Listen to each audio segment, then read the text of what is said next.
Lo que tenemos en común es mucho, muchísimo de lo que se piensa. Y lo que queda hoy día es muy poco. Y urge que la investigación se meta en estos asuntos precisamente, me refiero a la investigación científica, para salvar lo que queda. Digo que tenemos mucho en común, primero por la proximidad geográfica y también porque ha habido un tiempo en que los romanos ocupaban el norte de África, más bien África del Norte, y habiendo sublevación de algún pueblo por allá en el Dra, en el Alto Dra, en el Atlas, Roma, para castigar a los sublevados, los cogió y los trasladó a Canarias. Supone trasladar una cultura y una lengua. ¿Qué cultura era y qué lengua era? Sino el amazigh, la lengua y la cultura amazigh. Esto sucedió en el siglo I de la era cristiana.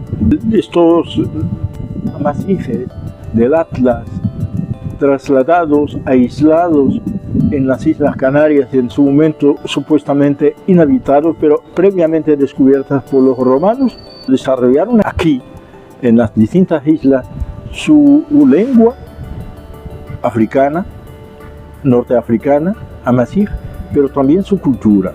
La lengua no puede sobrevivir sin la cultura. La lengua es el recipiente que contiene esa cultura. Evidentemente la cultura de la que hablo es la misma cultura que la original, que dejaron los continentales atrás. Para elucidar afinidades y paralelismos culturales y lingüísticos entre las Canarias prehispánicas y el norte de África, desde el punto de vista cultural, por ejemplo, el día 16 de junio vamos a celebrar la fiesta del Cordero, que es musulmana. Y sin embargo, una semana después se celebra un carnaval equivalente al de los carneros en las Islas Canarias, como lo es el caso de El Hierro o de otras islas. La gente se disfraza llevando pieles, corriendo tras los jóvenes que los buscan y que huyen de ellos. Nosotros los llamamos Bilmaun, es decir, el hombre vestido de pieles. Y aquí hablamos más bien de los carneros. Cuando veo hoy día los carneros del Hierro, de Tigaday, me doy cuenta de que hay una similitud casi a 100%. Incluso en los detalles, por ejemplo, lo del anonimato del personaje, que no hablan, en principio no se sabe quién es, porque tiene la cara tapada o maquillada. A lo mejor cuando coge a una persona de los que vienen a asistir a la fiesta, le enjalbega, aunque en cierta manera, la cara con betún. Antes era con hollín, o sea, polvo de carbón. En Marruecos lo había de esta forma.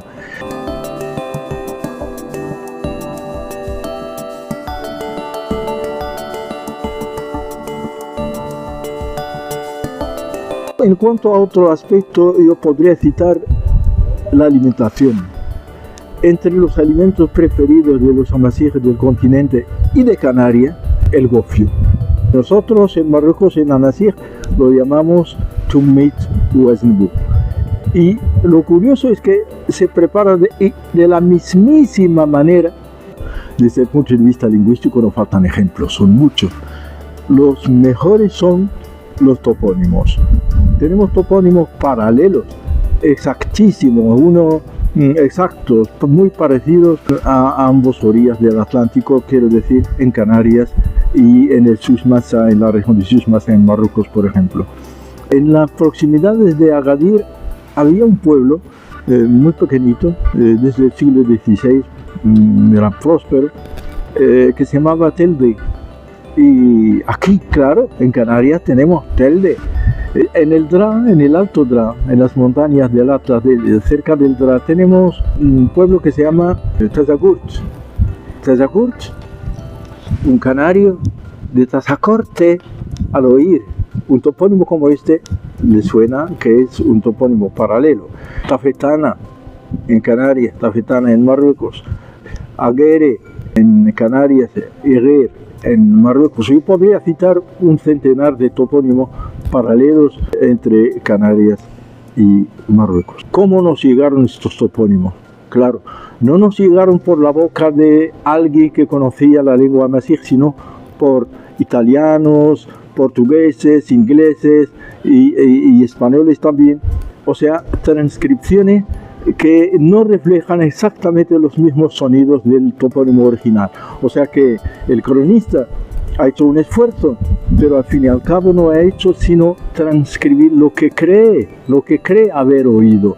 O sea, la corrupción del topónimo, en la transcripción del topónimo es evidente, puesto que las consonantes y las vocales entre el amazigh y el italiano, el portugués o el español no son obligatoriamente las mismas pronunciaciones.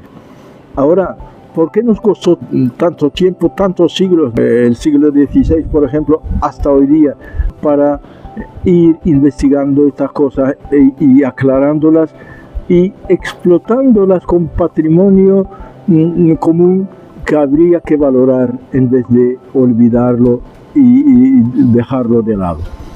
Creo que hay muchos fenómenos que han actuado en este sentido. Desgraciadamente, a veces cuando se mete la política en estos asuntos culturales, desvirtúa las verdades. Sin complejo tenemos que reconocer estos paralelismos porque forman parte de nuestra identidad cultural. Poco importa si somos cristianos o musulmanes, si somos españoles o marroquíes, nuestra identidad nacional es una, pero nuestra identidad patrimonial es otra.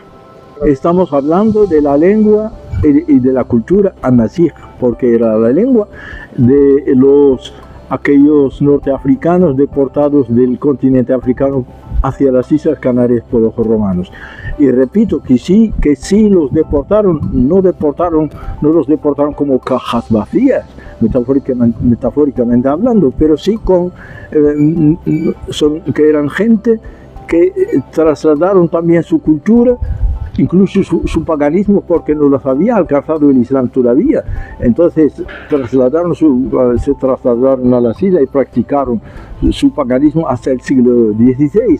Creo que es la teoría más plausible, la teoría actualmente adoptada por los universitarios e investigadores de las universidades de Las Palmas y de Tenerife.